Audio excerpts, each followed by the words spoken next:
What's up sa inyong lahat? My name is Ace de Castro.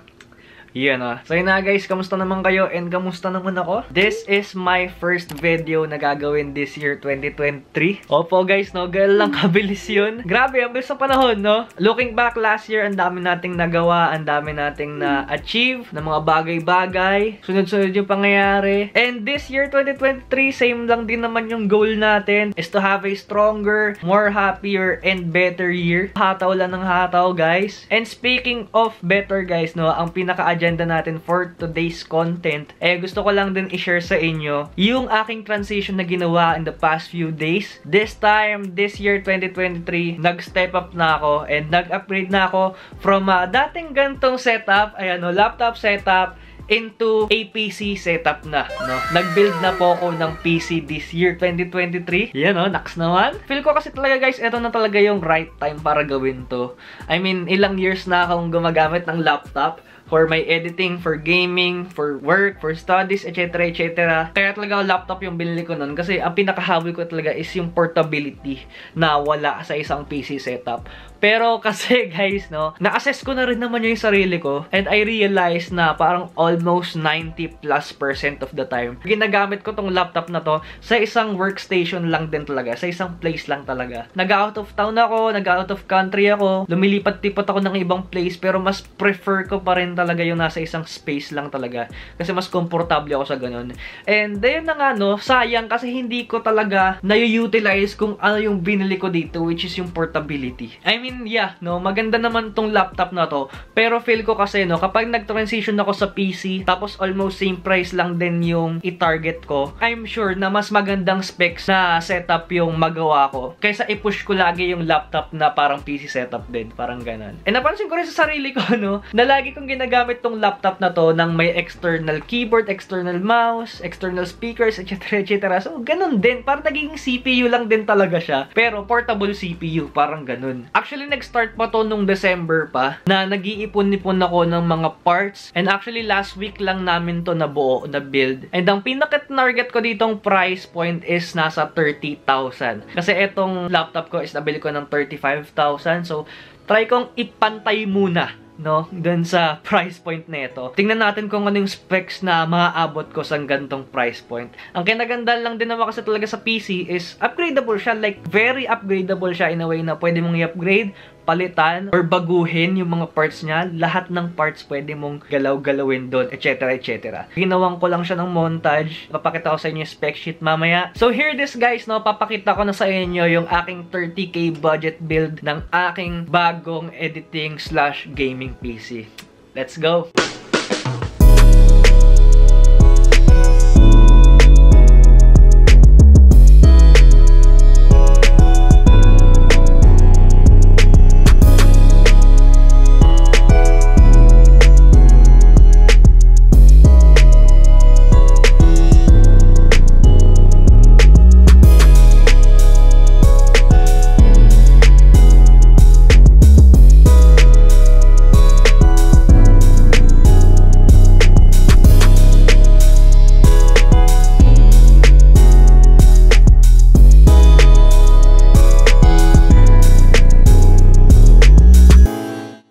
Okay, so yun na guys. Ang ganda, diba? Ako, nagagandahan na ako that time nung binibuild siya. Tapos nung first start, ay, ang ganda. Very minimal lang siya, no? Pero kapag pinindot mo, pag inon mo, lalabas yung parang angas niya na parang pang gaming, etc. etc. Ganyan, no? Naangasa talaga ako. After namin binild, inuwi ko na siya dito sa bahay. Natatawa nga ako nung inuwi ko siya kasi sinitbelt ko pa siya doon, tas katabi ko pa doon sa kotse para hindi ako mangamba. Kasi di ko kasi alam eh. I mean, ito lang din yung kinakatakot ko sa PC talaga. Hindi ko alam kung gaano siya ka-sensitive. Marami pa akong kailangan aralin pagdating sa mga parts ng PC, maintenance, and etc. etc. Kaya ginawa ko, sinitbelt ko siya ganun, para hindi siya maalog-alog pag uwi. So yeah, sa halagang 30,000 pesos, ito po yung mga specs na na-build ko sa kanya. This will be a lot para sa mga ibang viewers dyan na hindi sobrang techy. Kaya as much as possible, kung kaya kong ma-explain explain ng mas basic na terms, i-explain ko. O nga pala guys, no, itong mga parts na nabili ko is hindi ito lahat brand new. Kumbaga, almost half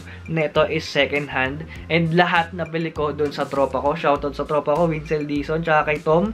Ayan, yung mga nag-build. So, starting off with the processor, ang nabili ko is the Ryzen 5 2600. Kung ko-compare natin dito sa Huawei MateBook D15, it's a generation older dito sa nakalagay dito, which is yung 3500U. One generation na mas luma siya. But still, guys, no, it's more powerful than dito. Based on the benchmarks, nabili ko lang siya ng 4,000 pesos second hand, guys. Pero hindi naman siya nalaspag dahil binili ko to sa mga tropa ko. So, yeah. Next naman, no, dumaka naman tayo dun sa video card, yung GPU. Ang nabili ko is the Zotac Gaming RTX 2060. Nabili ko siya ng 10,000 pesos second hand din. Galing din sa tropa ko, si Winsel. And comparing naman dito, no, sa video card nito. Kasi ito, guys, since wala siyang gano'ng kataba, no, na paglalagyan ng malupit na video card talaga. Ang meron lang dito is yung integrated graphics processor na nakalaki doon sa processor niya. Ganon yung parang ganapan niya. May video card siya, pero kasama nung processor. Parang ganon. And based on the benchmarks, etong aking nabiling video card is 8 times faster nitong ganito, no, na nandito sa laptop. I tried it, guys, no, sinagad ko ng ultra lahat ng mga settings ng mga laro ko. Walang problema, umaabot pa ng more than 150 frames per second. Ang smooth, ang sarap, gabi. This is the first time na maglalaro ako ng sobrang pangdiinan na hindi ko iniisip yung graphics, hindi ko binababaan para bumilis. Ganon. Sinasagad ko lahat. Inokon ko lahat. Wala akong problema. Ganyan. Tapos, okay na okay sila lahat. Ganon. Sobrang tindi. Isa na to sa mga malulupit na advantage kapag naka-PC ka talaga. Next naman, yung motherboard. Yung parang pinakakakabitan ng lahat ng mga internal specs na masasabi ko dito. Ang nabili ko is the Asus ROG Strix B450E Gaming na motherboard.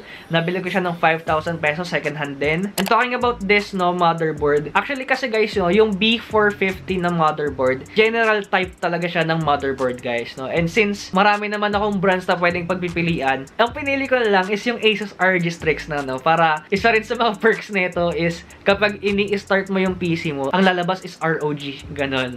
Kaya parang ramdam mo na parang pang-gaming talaga yung PC mo, ganon. Next naman, yung RAM nito is 16GB from the brand T-Force. DDR4 na siya and 3200 MHz na rin siya. So, mas mabilis yung processing speeds niya. And comparing din dito, no, sa laptop na to, dito kasi 8GB lang to. Yun namang PC ko, no, is times 2 ng laki dito sa laptop ko. O, diba? Upgrade din talaga. Next naman, yung power supply. Ito, kailangan to sa PC para mag-start siya. Ganyan-ganyan.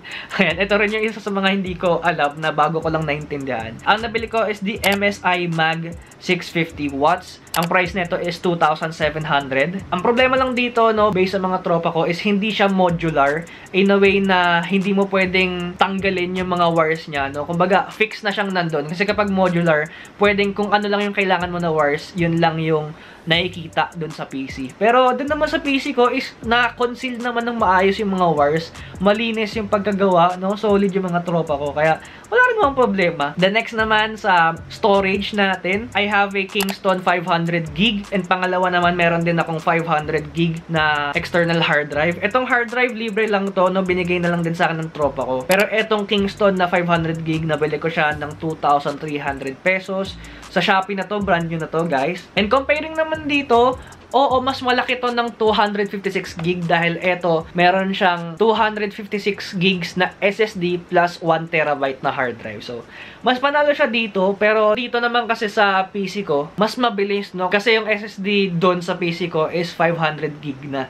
Doon ko nilalagay yung mga games, yung mga files na kailangan mabilis mag-load, ganyan. And nakinaganda na rin sa PC talaga, no? Anytime pwede akong magdagdag ng bagong storage, no?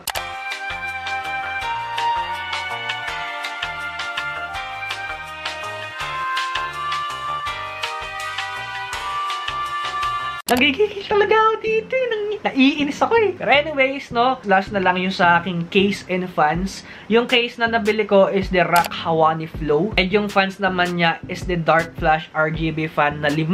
5 siya. And nabili ko lang din to sa tropa ko kasi mag-upgrade na rin talaga siya ng PC case. Kulay white naman yung nabili niyang bago. Tapos binili ko yung luma niya, yung ginagamit niya. And nabili ko lang yung lahat for only 2,000 pesos kasama na yung fans. And nakita ko rin naman sa paggamit niya na hindi naman yung lalaspag yun. Sobrang pristine pa ng condition. So yeah, kung ito-total natin, ang total nun is 29,800 pesos.